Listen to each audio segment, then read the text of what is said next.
বাংলাদেশের শীর্ষস্থানীয় জাতীয় দৈনিক প্রথম আলো ও ডেইলি স্টারের কার্যালয়ে হামলা, অগ্নিসংযোগ, ভাঙচুর ও লুটপাটের ঘটনায় তীব্র নিন্দা, ক্ষোভ ও উদ্বেগ প্রকাশ করেছে প্রবাসী লেখক ও সাংবাদিকদের বৃহত্তম সংগঠন অস্ট্রেলিয়া বাংলাদেশ জার্নালিস্ট অ্যাসোসিয়েশন।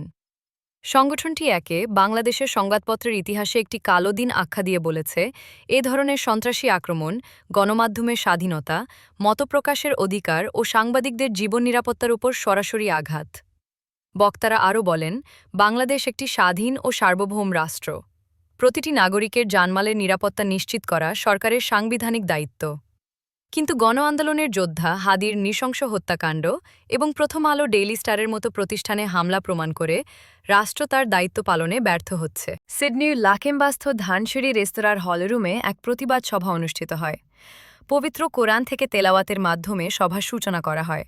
সংগঠনের সভাপতি মোহাম্মদ আব্দুল মতিনের সভাপতিত্বে এবং সাধারণ সম্পাদক ফয়সাল আহমেদ ও কার্যনির্বাহী পরিষদের সদস্য আকিদুল ইসলামের যৌথ সঞ্চালনায় সভায় বক্তব্য রাখেন এস দিদার হোসেন, বেলাল হোসেন ঢালি, মুস্তাফিজুর রহমান মঞ্জু, হাজ মোহেদ দেলওয়ার হোসেন, এহতেশামুল মুজিব মৃদুল, আতাউর রহমান, অর্ক হাসান, দিলারা জাহান, মোহর রেজাউল করিম, শরীফুল ইসলাম স্বপন, শাকিল সিকদার, শামসুল আরেফিন রিয়াদ প্রমুখ।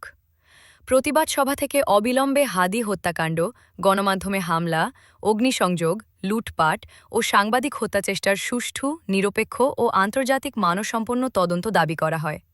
দোষীদের দ্রুত আইনের আওতায় এনে দৃষ্টান্তমূলক শাস্তি নিশ্চিত করার আহ্বান জানানো হয়।